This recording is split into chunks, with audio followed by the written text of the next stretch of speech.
In 3 months' time, this beach will be packed almost to overflowing, and I'd be considered rather overdressed.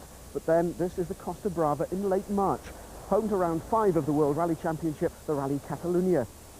After wins in Kenya and Portugal, Richard Burns comes to Spain as leader of the World Championship. But this is the closest we'll get to gravel for the next 3 days. The action takes place on asphalt roads up in the mountains. This year's rally was held 3 weeks earlier than usual. Before the start, snow in the hills hinted at unpredictable weather to come. But the championship contenders knew the roads of northern Spain provide a stiff test, even when it's dry. It's a very well organised rally. The roads, I think, are probably, they're not special from a character point of view, but they're good, they're smooth, and it's a good event. It's very, very difficult rally to win. You have to have everything, setting has to be exactly perfect, no mistakes, any little mistakes. If you make a little mistakes, it's example tire choice or something, you lose a little bit. It's very, very difficult to get back. Carlos, a lot of interest from the Spanish press. How much pressure does that put you under? Do you think I'm new? I think I have been a little bit in the business already. And obviously, Catalunya Rally is a little bit special. How good does it feel to actually be leading the World Championship?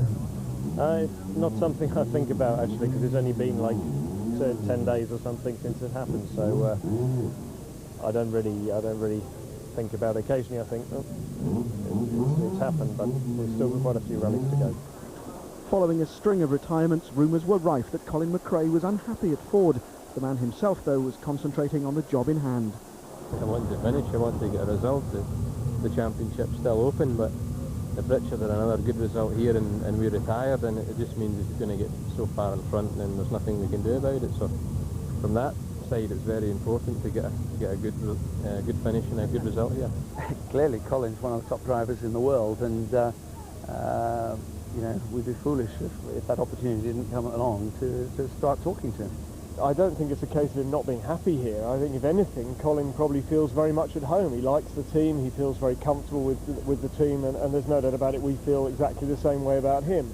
Having said that, I can also understand that there are going to be questions asked about what his future holds, because there is the case that everybody wants to see him win, and he wants to win, and of course we want him to win. 2 legs in the hills northwest of the host town, Lloret de Mar, and 1 a long way to the southwest around Tarragona made up the rally. Leg 1 consisted of 6 stages based around the town of Manlleu. So, for the first time since November 1998, it was not Tommy Mackinnon who led the crews off the start ramp, but the new championship leader, Richard Burns, and the rain had come to Spain. Mackinnon still lies second in the table and certainly hasn't given up his dream of a 5th successive title. But the man most people wanted to win was local hero Carlos Sainz. Even if the 8 AM start on the seafront hadn't inspired a huge turnout. The real fans had already headed 50 miles inland, where the stage action would begin some 2 hours later. The hills were shrouded in clouds, and it was still raining as the countdown began.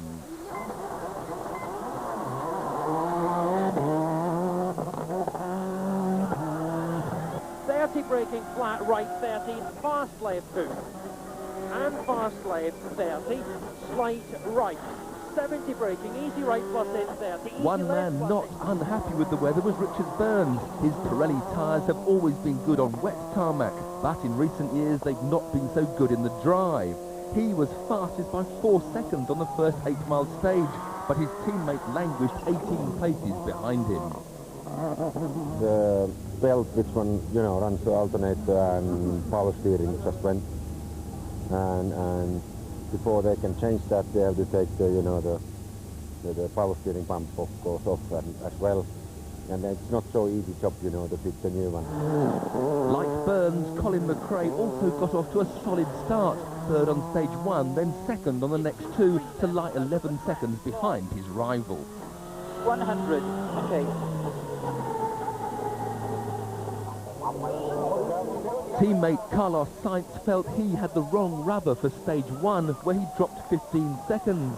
But by the time he reached the snow-lined stage 3, the tyres were working fine, and he went quickest to move into third. cambio José está poco, acaba la sangre pasar mucho, Marichal rápido nos corta. The Peugeot 206 of Francois Delacour set the second quickest time on stage 1, but would slip to 4th place by lunchtime. Winner in Catalonia 3 years ago, Tommy Mäkinen began cautiously, 7th quickest on the rain-soaked opening stage. But it wasn't just Sainz the crowds were cheering. Seat, the local manufacturer, were outside the top 10 after the first batch of stages, while Spaniard Luis Clement discovered the hard way that his Skoda's tyres needed time to warm up. This was the third corner of stage 1, and Clement lost around 10 seconds. No one was injured, although Clement's pride suffered. Hyundai came to Spain with a new engine in both cars, but niggling problems would slow both Kenneth Eriksson and Alistair McRae.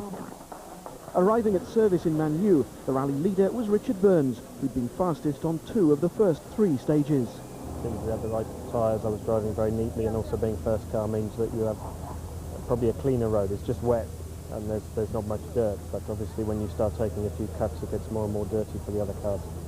How much of a help was the rain though for the Pirellis? It seems that we had a good one, yeah, good tyre. Tyres were top of everyone's shopping list at Manu. Sainz and McRae decided 2 heads were better than 1, considering information from their weather crews on the stages. Burns was first to leave and opted for intermediate tyres for the 3 stages to come, a cautious choice. As Burns and co-driver Robert Reid headed out of service, there was frantic activity behind them, everyone looking anxiously at the sky. Ford's weather information appeared to differ from Subaru's. Dry, slick tyres were fitted to both the Focuses, something of a gamble. Sure enough, as the cars headed for stage 4, the clouds parted and blue sky appeared. The roads, however, were still soaking. So on stage 4, Richard Burns still had the advantage and extended his lead by nearly 13 seconds to stretch the gap back to McRae to nearly 24. The big question now was whether or not it would rain again.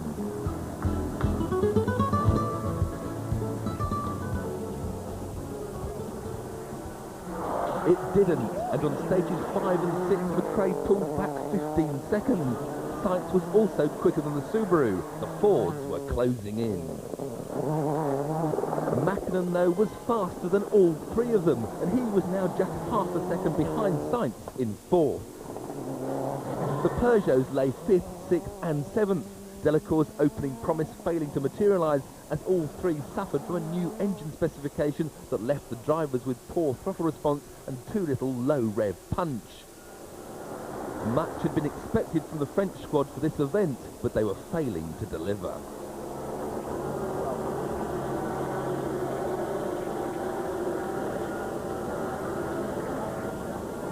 Didier Auriol had a new electronic joystick gear change on his Seat, but his best stage position was still only 7th.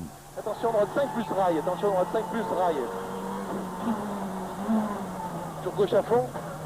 It soon broke, and by the end of the day he'd be a disgruntled 14th, 5 places behind a delighted Armin Schwartz, who rewrote the Skoda history books by going quickest on stage 5 thanks to his choice of hard compound grooved slicks.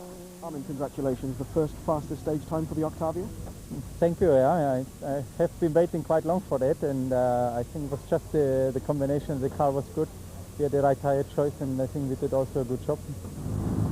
Catalonia was the Hyundai Accent's first event on asphalt, and the team hadn't had much time to test.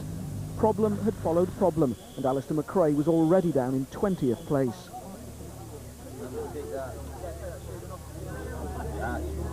Basically, on the start line of the second stage, the turbo developed a problem, so we got through the 3 stages this morning to replace the turbo. It means now at the moment we can't run with the anti-lag system, so it's not quite as responsive as it should be. Also suffering a little with the Peugeots. Widely tipped before the rally as the team to beat, they were still 5th, 6th and 7th at the end of leg 1. The adoring fans, however, only had eyes for the man in 3rd place. Still, I think everything is possible for everybody, so tomorrow we will see what are the conditions and then decide. We took the drier tyre option, so then you're just relying on the weather being right. How anxious were those looks in the car towards the skies as you were heading up towards the stages? It looked okay, but the first stage, the condition of the road was disastrous. There was mud everywhere. It was more like a gravel road than a tarmac road. We took a tyre that we thought would be safe, and we also expected a bit of rain in the last stage, so I don't think you can say we lost the time because it was dry. We lost the time because we took safe tyre choice. Burns and McRae were already pulling away, with Sainz and Mäkinen split by a mere half a second. The Peugeot challenge was already fading. The top four seemed in a class of their own. A British 1-2 then, but just 8 seconds separate Richard Burns from Colin McRae. A combination of a bold tyre choice and drying roads, helping to set up what promises to be a cracking battle for the lead tomorrow. But again, the weather could well play a part. This sunshine is forecast to continue, and if it does, it'll make choosing tyres a lot easier than it's been today. Leg 2 provided the longest day on a European event since 1983. 5 stages around 120 miles southwest of Lloret de Mar. A 2-hour motorway slog began and ended the day with a single service area at Reyes Airport. With clear skies and dry roads, Pirelli's latest slicks would finally be put to the test, and when Burns could only manage 6th fastest, 19 seconds off the pace over the long 30-mile opening stage, everyone assumed they'd failed.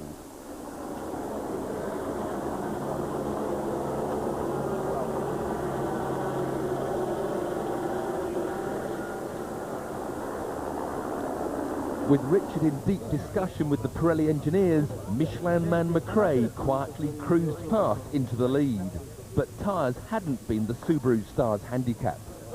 We had a bit of a problem with the gearbox. It was taking quite a long time to change gear, about half a second every time you shifted gear.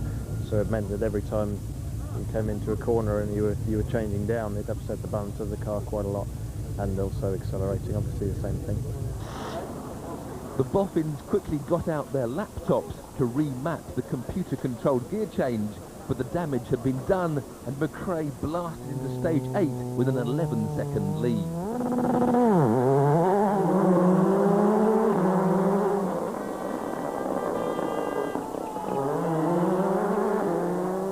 But he then made a simple error. 26 right on the crest. 120. Stalling the engine had cost him a precious 7 seconds, which he then immediately pulled back by going quickest on stage 9. The battle was on. Ford now led, but it wasn't the one the locals wanted, although their hero was also on a charge, and Sainz was now only 8 seconds behind Burns in 3rd.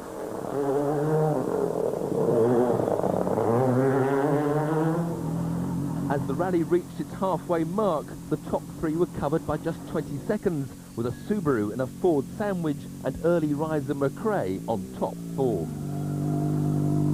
It's a bit easier in the morning if you get it right, because everybody's still sleeping a bit, so that's the time to try and do it. In the afternoon everyone knows what to expect, although the conditions are probably going to be worse than they were the first time. Proving Colin's wake-up theory were Tommy Mäkinen and co-driver Risto Männisen-Mäki, who'd lost around 11 seconds to a charging Sainz on the day's opening stage, but clawed 6 of them back on the next, setting the fastest time in the process. Mäkinen, though, was off colour, suffering from a cold, and would remain in 4th place for the rest of the day. The spectators sensed the battle at the head of the leaderboard was hotting up. They weren't disappointed. Richard Burns and Robert Reid wouldn't win a stage all day, but were second fastest behind Sainz on both stages 10 and 11, the last 2 of the day, closing the gap on McRae to less than 5 seconds. 60 K-rate and K-rate times long. There was unhappiness, though, at the number of spectators packed into the stages. Tommy Mäkinen was only one of the drivers who were far from satisfied with their parking arrangements. Last was at the end, especially at the end, it was quite dangerous, and a lot of cars parked very badly, very close to the road, and it was not so nice. 2 British drivers fighting for the lead then, but a third was about to bow out. Basically the engine's gone the second time through the long one, so that's it. Any suggestion that it was about to go? Or? Well, look, it ran, the oil pressure started to drop in the stage. Obviously tried to get out to the end. We had a puncture as well, so we were just driving out slowly, but the engine tried enough. Teammate Kenneth Eriksson was at least still running, but languishing down in 31st place. Silver obviously wasn't a lucky colour. Apart from the odd quick time, the Peugeots still weren't able to match the pace of the top 3, with Gilles Panizzi the best of the bunch in 5th place, Marcus Gronholm still 6th, and Francois Delacour now having slipped to 7th. Gronholm, despite sharing 2nd place in the championship standings with Mäkinen, hadn't been nominated for manufacturers' points, yet was splitting the team's French stars.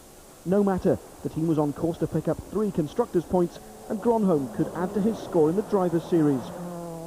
Delacour headed for service, concerned over his 206's transmission, and arriving back at Reyes, a new gearbox was waiting.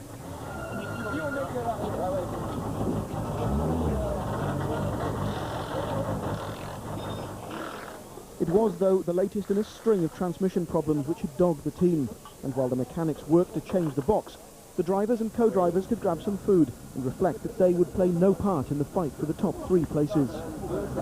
Do you think you can catch the 4 guys, the 5 guys ahead? No, no chance. Okay, if they have problem, but otherwise no, no chance. You're looking forward to getting back on the gravel? Yes, I think it's better now. Freddie Loix is just hoping to hang on to his Mitsubishi drive, as another lacklustre performance saw him down in 8th, nearly 2 minutes behind the Peugeot. Still, he was 1 place ahead of the troubled Oriole at the end of day 2.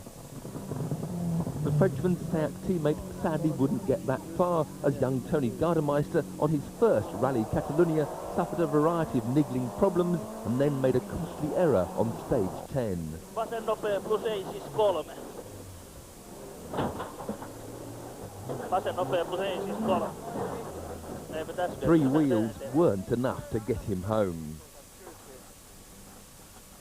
His Finnish compatriot Juha Kankinen could have got there, but languishing down in 28th place, the team decided to call an end to a disappointing run and concentrate their efforts on Burns.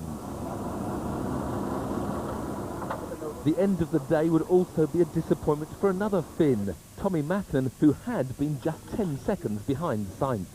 On the last stage we lost brakes, brake pipe gets loose, and last 5 kilometers was no brakes at all, just on the rear, and that's why we lost so much time. Sainz had actually been the fastest over day 2, and he narrowed the top 3 sandwich to just 9.3 seconds. Can you catch these 2 guys ahead of you tomorrow? I don't know. I try for sure tomorrow, but everything is possible. They can. You have seen the times. One time one is quicker. We are talking about 2-3 seconds, half a second. It's very tight. Burns was equally unsure.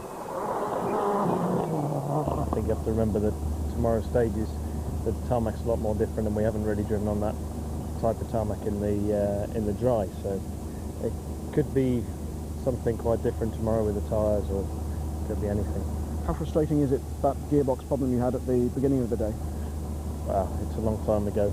Everything affects the result overall, but there's nothing we can do about that now. I can just make the most of the position we're in. Of the top 3, it was the rally leader, Colin McRae, who seemed most upbeat as he headed in for final service.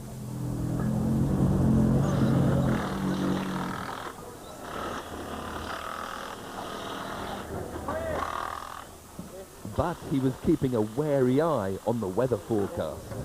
Cracking battle, isn't it?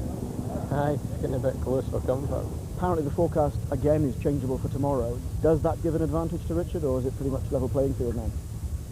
I don't know, have to wait and see what the weather is. It may not. He went very well in the dirty, wet stages there on the first day, so he could possibly do the same again. It would be better if it was dry though. What would a win do for you tomorrow? It'd make me a very happy person. The day was almost over, but the long motorway drive back to Lloret still lay between the crews and their beds. The scene was set for a fantastic final day. 4.3 seconds split the 2 British drivers, with Sainz another 5 behind. Mackinnon, however, could still snatch a podium place. 4 stages made up leg 3 in the same area as those on leg 1. The weather was forecast to deteriorate, but the dramas began before the crews even reached the first stage. 8 o'clock on Sunday morning, and the skies are indeed a lot clearer than they were on Friday. The leader's already on his way to the first of today's stages, but I suspect that the weather isn't uppermost on Colin McRae's mind. On the run out this morning, Colin just came on the radio and said that he lost the feeling of the clutch. It was something that was never seen before. It was a bearing failure on like the thrust bearing assembly, which was the part that cost us the actual 10-second penalty. And so the car left with a few things to do, which Colin managed to do outside the control himself. But at least the car is 100% again. 1 minute late leaving service, a 10-second road penalty, and Burns now led again. No wonder McRae stormed off the start line into stage 12.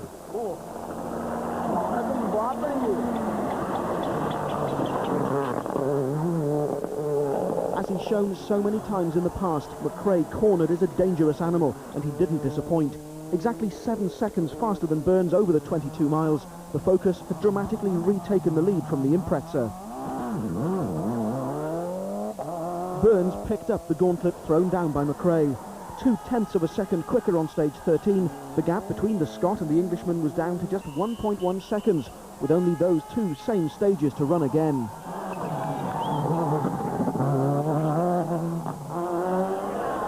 Sainz, though, wasn't content to let the British pair have it their own way.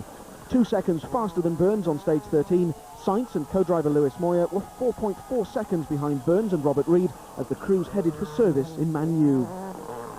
Not surprisingly, the remainder of the point-scoring positions were decided almost unnoticed. Panizzi finished 6th after yet another gearbox scare, allowing Gronholm to pick up another driver's point by finishing 5th. 4th was Mäkinen, content in the end to play the role of spectator. 3 drivers' points may well come in handy later in the year, but Tommy was more concerned that Burns was on the verge of taking his 3rd win in a row. Who would you like to win? Well, not Richard? yeah, I think Colin or Carlos would be better for me. The podium positions then would be decided between Carlos Sainz, the local hero, the super cool and super confident Richard Burns, and making a welcome return, the Colin McRae of old.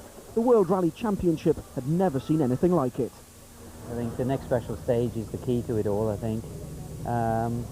We had a good time the first time. Obviously our feeling's good. Everybody else knows that. So maybe the odds are in our favour. We'll have to wait and see. Who's under the pressure here? You two or the Subaru pair? We've got no points to... We're not worried. We haven't got a championship to lose at the moment. I mean, we're just trying to gain one. Richard's in the lead. He's got a lot of points there. Does he opt for 10 or go for 6? For us, there's only one option, that's 10. I don't think there's any pressure on us, so pressure's on whoever wants to take it. I think the pressure is at the moment in Colin McRae, Richard Burns and Carlos Sainz, all 3 of them.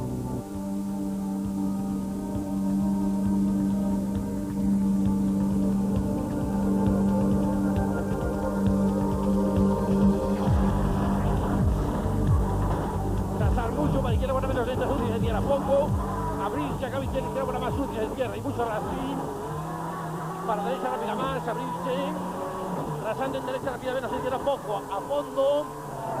Carlos Sainz was 0.7 of a second slower than Burns over the 23 miles of stage 14 and another 0.7 over the final stage. There wouldn't be a home win to delight the massive crowd. Colin McRae went 4.8 seconds faster than Burns over 14 and so gave himself a 5.9 second buffer for the final 11.25 mile stage. But would it be enough to bring Ford their first win for over a year?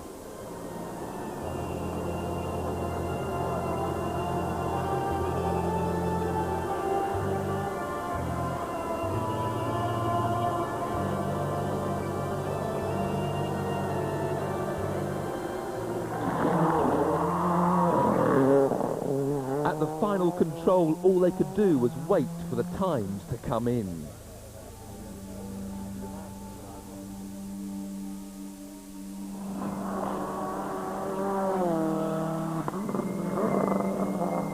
From Ford Supremo Martin Whittaker to Colin's daughter Holly, the tension was obvious.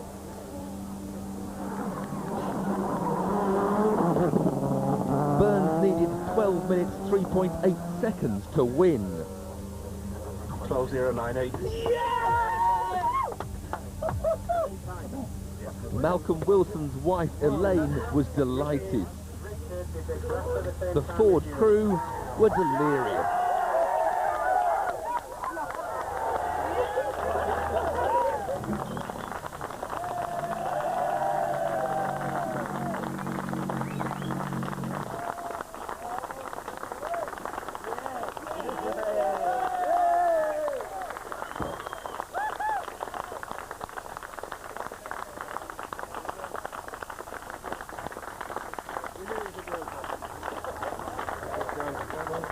Yeah. Colin's mum was crying on Mother's Day, and Holly's mum was simply relieved to have a happy husband once again.